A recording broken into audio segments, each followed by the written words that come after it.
My name is Ava and I recently moved to a new city. And I did not have a car at the moment, so Uber was my way of getting around to places. I never liked riding Uber cars alone, due to the fact I was a 19-year-old female and was really small. But I happened to catch myself at a bar, trying to meet someone, because my dating life was a disaster. I mean, I never had a boyfriend and would always see a couple walk past me, or get posts on social media. And the couples would always look happy. I guess you could say I was a little jealous, but I was at a bar ordering some drinks, and a guy came over and approached me. "Hey, my name is Bob." I was lost of words, and because this Bob guy was charming, he had me speechless, and I just smiled. Bob then gave me a note that I picked up and could see that he put his phone number on the note and asked for me to call him. I was desperate during this time, and I wanted someone that I could fall in love with in the future, and did not really think this through. After me and Bob chatted for an hour or so, me and Bob went our separate ways. The bar was closing in an hour, so I began to call an Uber. As I kept calling and searching for an Uber that was nearby, the bar was closed, and I was outside in the dark, waiting, trying to find an Uber.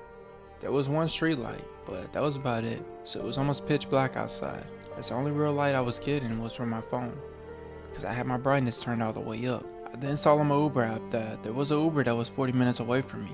I then put my request in and waited a couple of minutes until I heard my phone buzz, which I picked up and could see that the Uber had accepted my request.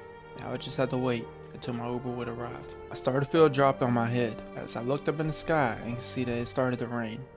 I had no jacket on, so I tried to find something I could stand under and not get rained on, because the rain was cold. As I waited under the bar roof, I then checked my phone, which I could see that my phone was about to die. I then got a text from my Uber. "Sorry, I'm running a little late." I then started to reply, but I could see that my phone was about to die. After a couple more minutes went by, I then saw a light. I could see a blue Honda car pulling up next to me. I then looked at my phone, could see that was my Uber, which had arrived. As I began to run over to my Uber car to get in, the Uber unlocked the car door, and I got in, and was soaked. I then proceeded to tell the man that I was sorry for getting rain all in his car, which, oh, that's okay.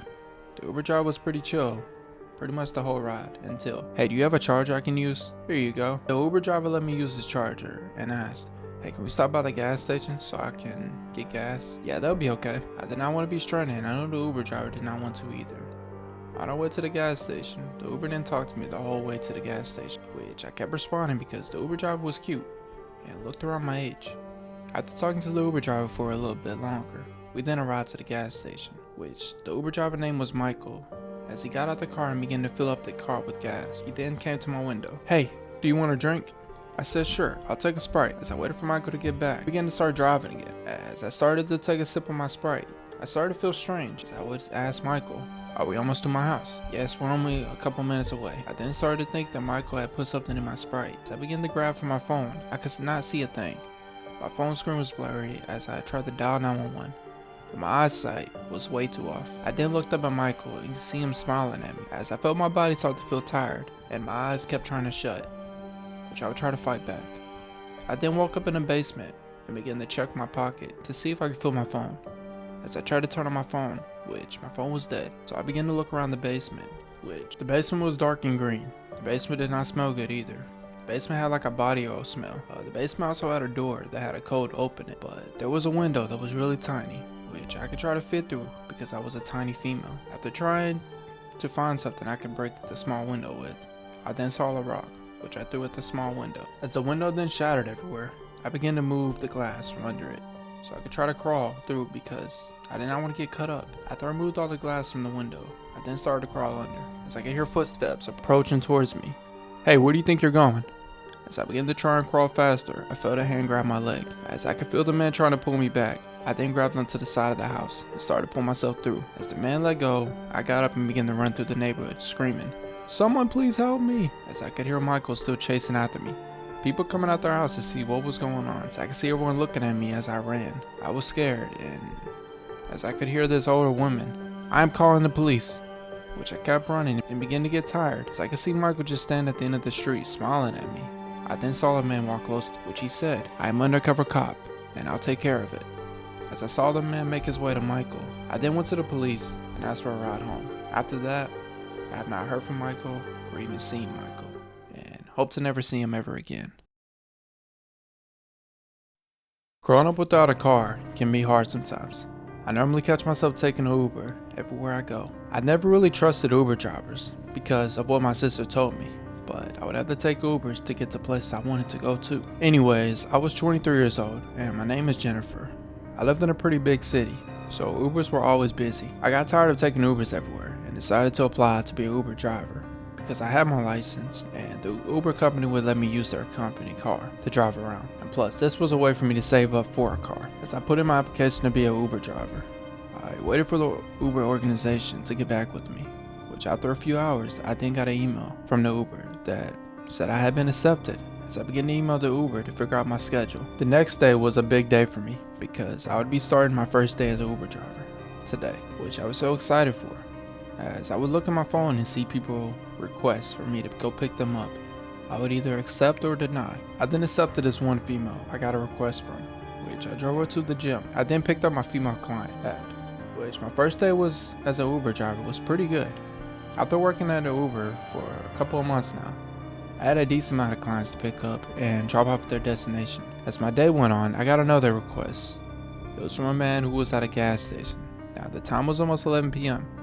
and I had stayed over to work a little overtime for more money to put in my pocket. But this would be the last person I would pick up for tonight. As I then accept this man, I began to drive over to the destination that the man was at. I could not see that many cars on the road and nobody really anywhere. As I began to keep driving to this gas station, which the gas station was abandoned, and I could see that the gas station had no lights. It was pitch black outside. As sketchy as that sounds, the guy I was supposed to be picking up was texting me on the Uber app, "I am coming."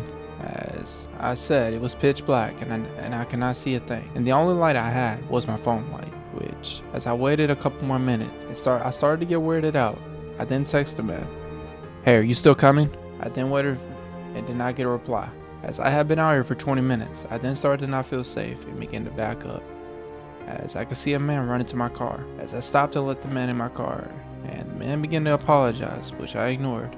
I just wanted to drop this man off so I can go home and relax. As we began to pull up to the destination, I was dropping this man off. He was by a farm in a cornfield, which the man then got out the car, and I began to start backing up as I could see in my backup camera 2 men holding something in their hand behind my car.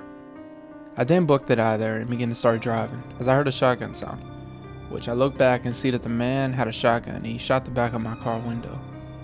I then kept driving straight and made it to the highway and began to keep driving as I started to make it to my house. I then waited till I got home and told my Uber boss all about the car situation, about this man, how he tried to kill me. My Uber boss said he would handle it and for me to not call the police because he would do that for me. But after that happened to me last night, I then quit my Uber job and bought me a new car that I was saving up for from working from the Uber job I did. Walking a lot can be scary, especially since I am a female who just turned 18, so I would take Ubers instead. My name is Emma and I was recently at a house party with a few friends, which I would have to call Uber afterwards due to the fact my parents are asleep. I then put a request into the Uber app and waited until I got an Uber that would accept or deny my request. After a couple minutes, I then got my Uber request accepted and the Uber was only a couple minutes away.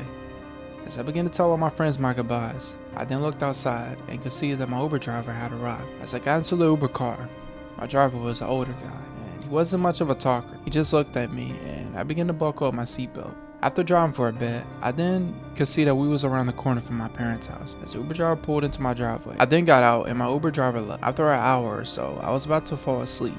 I began to doze off, closing my eyes, as I could hear something at my window. I then looked at my window and could see a red big truck in our street, and I could see a group of men coming off the truck, which all had on masks. These guys were all hiding their identities. As I then heard a knock at the front door, I went to go wake up my parents and told my parents to call the police. As I went with my dad to see a man standing outside our door holding a box. My dad then cracked the door and could see that the man was holding a box, which the man was my Uber driver. "Hey, we have a delivery package for you," my dad then said. I did not order anything. The man kept trying to convince my dad that he ordered a package. As my dad then said, "Get off my front porch." The man then got mad and started to try and break into the door. My dad slammed the door, and I looked out the window and could see a group of men that were trying to break in. My mom came downstairs. "The cops are on their way," as I heard outside. "I can't go back to prison, man." As the man began to get in their truck and drive away. After that, my family was a little spooked, and the police showed up, we ended up getting a restraining order on those guys. And we have not seen those guys ever since. And I hope to never see them guys ever again.